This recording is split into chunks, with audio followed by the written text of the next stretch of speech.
This is a Civil War widow. She has lost her husband to the war, but she still needs to keep him supplied with food and ammunition. How is she going to do it?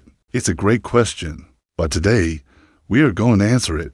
Hi, everyone. Welcome to the channel. I am your host. Today we are going to look at a very important topic, the contraband of the Civil War. What did women do to help their husbands or sweethearts if they joined the military? In a time when states were forming their own armies, these men knew that their choices would be tested. The issue of slavery further complicated matters. While some members of the regiment may have held slaves, their loyalty to the Union superseded their position on this divisive issue.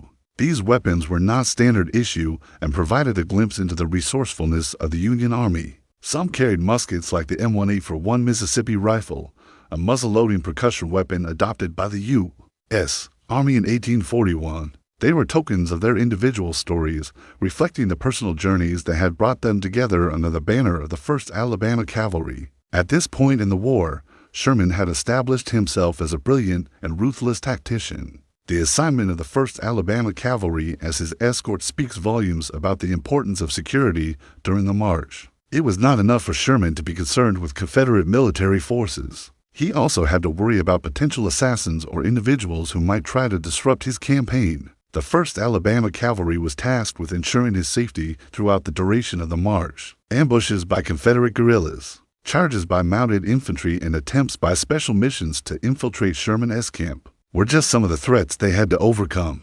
Through it all, they stood firm, demonstrating exceptional marksmanship skills and a deep understanding of cavalry tactics. Their ability to counter threats, coupled with their adaptability and endurance, ensured that the march continued without major disruption. They played a pivotal role in one of the most significant campaigns of the Civil War, leaving an indelible mark on American history. Their ability to anticipate threats, coupled with their proficiency in using their weapons, ensured the safety of Sherman and the continuation of the march. We'd love to have you here. Thank you for watching. His previous campaigns had shown a willingness to adopt unorthodox methods, including the use of psychological warfare and scorched earth tactics. Around campfires, under the vast expanse of the night sky, they shared stories, sang songs, and forged bonds of camaraderie that transcended their duty. These moments of relaxation were not only a source of comfort, but a testament to the strength of the human spirit in the face of adversity. Their contribution to the Union cause was immeasurable,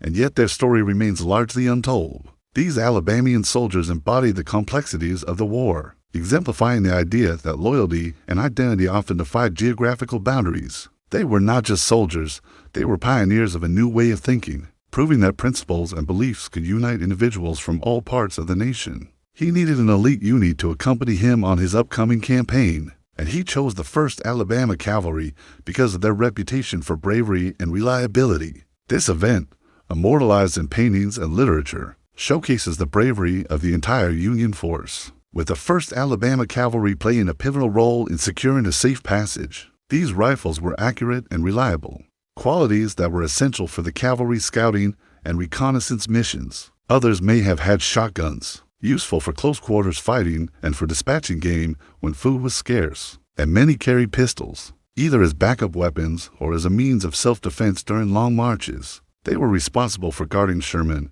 often putting their lives on the line to protect him. Utilizing his knowledge of Confederate forces and their tactics, Sherman was able to anticipate potential attacks and maneuver his troops accordingly. He used the terrain to his advantage, selecting defensive positions that minimized exposure and maximized the 1st Alabama Cavalry's ability to respond quickly to any threat.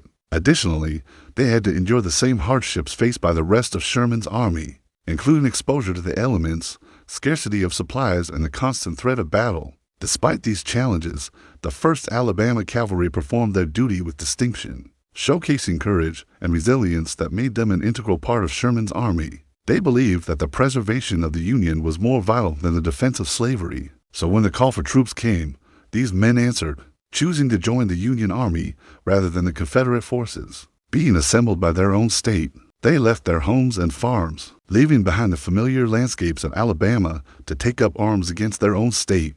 Despite the emotional toll this decision caused, they were determined to defend the nation they loved. If you enjoy learning about the interesting little stories of the Civil War, please subscribe to the channel. We'd love to have you here. They demonstrated that loyalty could transcend state lines, and that principles could unite individuals from different regions of the country. Their story serves as a reminder that the Civil War was not just a conflict between states, but a battle of ideas. The men of the 1st Alabama Cavalry were mounted on horseback, carrying a saber, a revolver, and an M18 for one Mississippi rifle. These weapons were not only the tools of war for them, but symbols of their unwavering commitment to the Union. Enslaved people escaping the southern plantations and joining the Union Army swelled the ranks of the 1st Alabama Cavalry, bringing with them a diverse range of firearms, each with its own story to tell.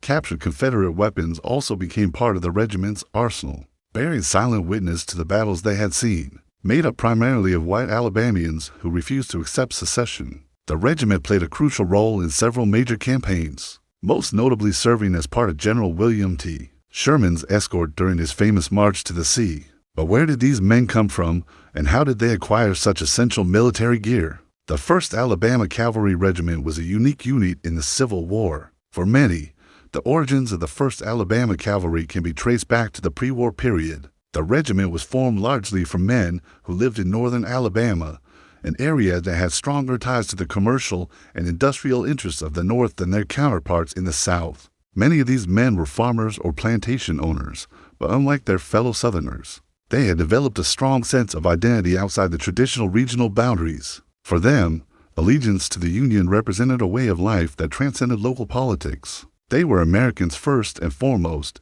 and the prospect of secession was deeply unsettling. To them, the Union was not merely a political entity, but a bond that united all Americans regardless of geographical location. And so when Alabama seceded, a significant number of these men found themselves at odds with their fellow citizens. They resisted the notion that geographic boundaries should dictate political affiliation, and chose to remain loyal to the United States. But their loyalty came at a high price. When the Civil War erupted, these men faced intense social pressure to abandon the Union. The men of the 1st Alabama Cavalry were not merely soldiers. They were pioneers in a new way of thinking. When the men enlisted, they brought with them a variety of firearms, weapons that had been in their families for generations or acquired through their work in the North. As the men moved south, they encountered others who had chosen to resist the Confederacy. Each weapon was more than just a tool for these men. The 1st Alabama Cavalry were assigned as Sherman's personal escort in the winter of 1864. As Sherman planned his march,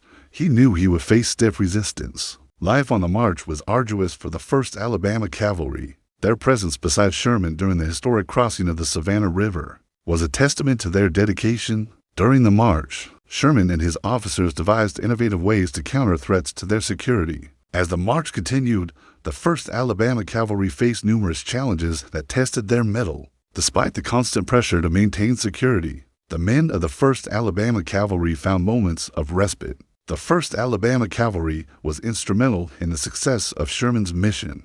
By the end of the Civil War, the men of the 1st Alabama Cavalry had endured unimaginable hardships, witnessed unspeakable horrors, and fought with unwavering determination. Their story serves as a reminder that the Civil War was not just a clash of armies, but a battle of ideologies that continue to resonate today. If you want to learn more about the interesting stories of the Civil War, check out the links in the description. And if you enjoyed this video, please subscribe.